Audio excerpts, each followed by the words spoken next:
Hey guys, it's Tom at VSE. We have a lot of questions on how does the FTR turbo perform with exhaust brake engaged.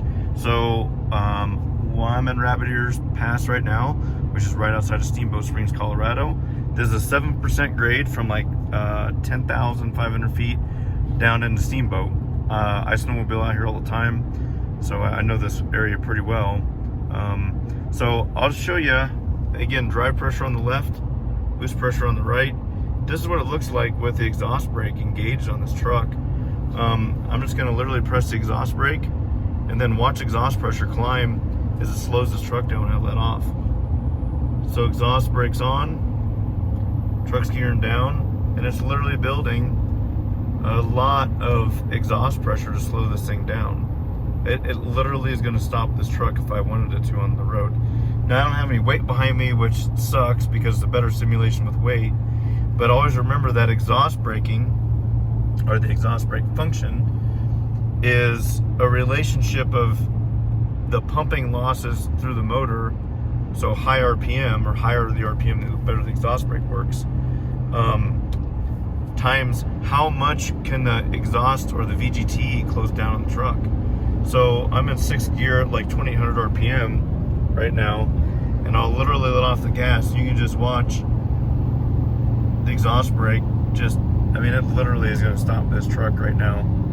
So if you don't think that our tuning plus the exhaust brake with the turbos will work, or even the stock turbo, you literally need to try it sometime, because it works awesome. So the other thing to think about is turbine shaft speed associated with exhaust brake.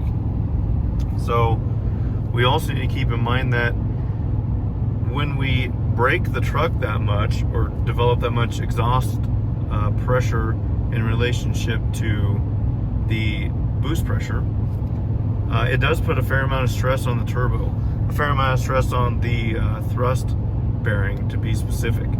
The turbo is actually trying to walk forward, so we don't close the vanes all the way down. We close them a little closer than stock does, but it's a trimming effect from high RPM down to low. So at higher RPM, we don't have the vanes closed down quite as much, just because of the fact that the engine's moving a fair amount of air through it, as we would if it was at really low RPM, where we may step the vanes closed quite a bit further. We do that on the LML and pretty much anything that has a VGT that we tune. So just something to know about exhaust brake function, the FTR turbo, and how exhaust brake works with a modified turbo and a modified VGT.